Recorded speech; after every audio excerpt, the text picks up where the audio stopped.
Morning,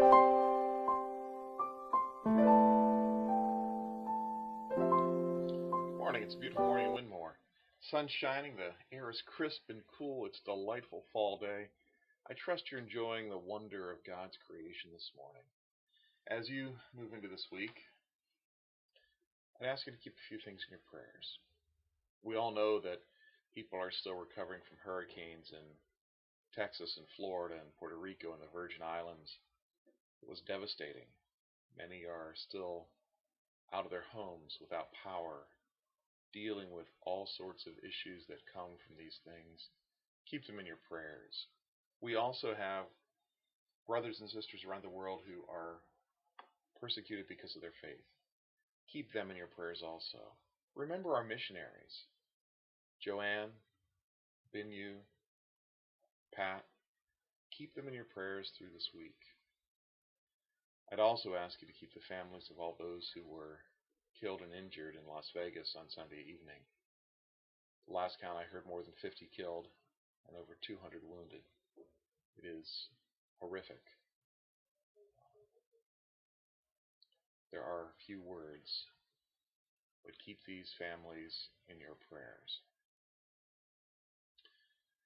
Yesterday, we streamed on Facebook our worship service live, at least the part of it while we were in the sanctuary. As you know, it was Love Feast, so we made our way out to the Blue Room and to the social hall for feet washing, and then for the meal in the social hall as well as the Eucharist.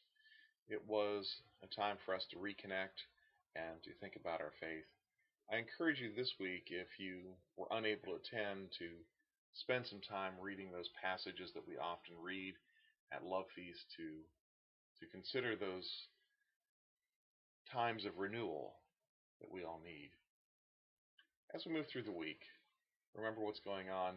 Saturday, we have our district conference at Elizabethtown. If you are not going, please keep in your prayers those who will be traveling there and back for this time of the church gathered.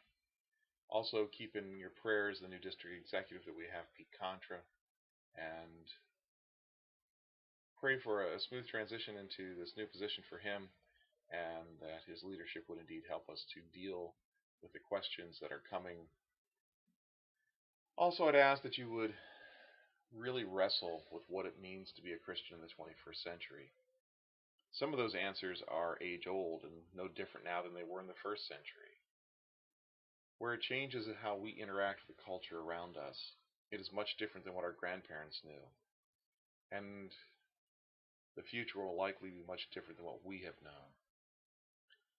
And I'm convinced that the church is needed in the future. So we need to try our best to engage the culture and to pass the message of faith on to the next generation. Brothers and sisters, as you move through your week, seek to be a blessing to those you encounter. We ask this now, that you would engage people for the kingdom of God. I hope you have a blessed week. I'll talk to you a little later.